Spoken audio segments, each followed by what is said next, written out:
bienvenue sur les petites infos de Nat. Je m'appelle Nathalie Martin, je suis entrepreneur depuis 14 ans. Aujourd'hui, je te parle prime d'activité. Je vois beaucoup trop de personnes qui s'interrogent sur la prime d'activité. Ils veulent savoir s'ils peuvent en bénéficier. Je te répondrai, cela dépend de ta situation. Je t'explique tout à travers ce podcast. Qu'est-ce que réellement la prime d'activité ? La prime d'activité est une prestation sociale destinée à soutenir financièrement les travailleurs modestes. Mise en place en 2016, elle remplace deux anciennes aides, la prime pour l'emploi et le RSA activité. Elle a pour but d'inciter les travailleurs salariés ou non, à petits revenus, à exercer ou reprendre une activité professionnelle. La prime d'activité est payée tous les mois, soit par la CAF, soit par la MSA, selon ta situation. Le montant de la prime d'activité varie en fonction de tes revenus perçus, de la composition de ton foyer et de ta situation familiale. Elle est calculée à partir des revenus des 3 derniers mois. Qui sont les travailleurs modestes ?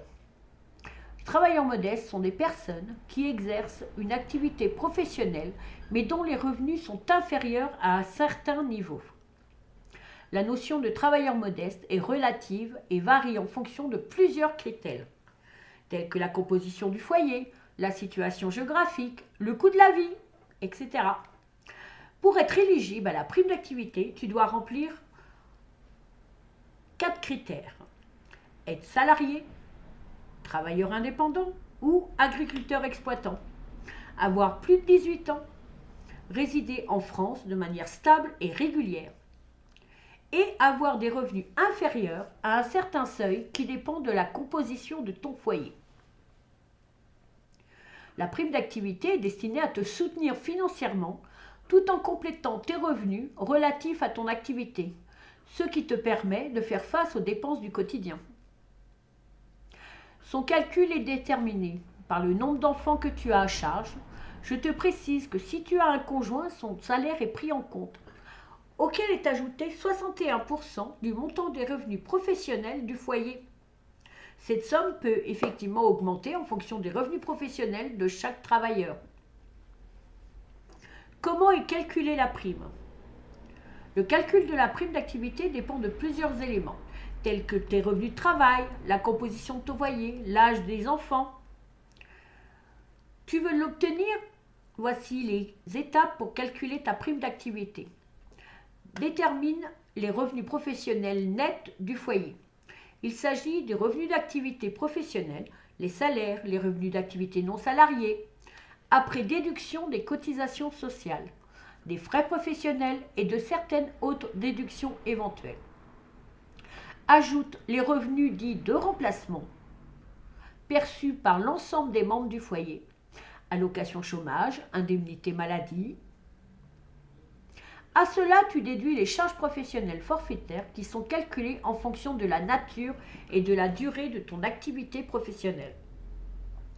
Détermine le montant du foyer fiscal qui correspond au revenu professionnel net du foyer après déduction des charges. Si tu ne réponds pas aux différents cas que je t'ai présentés, ne te pose plus la question pourquoi tu ne peux pas l'obtenir.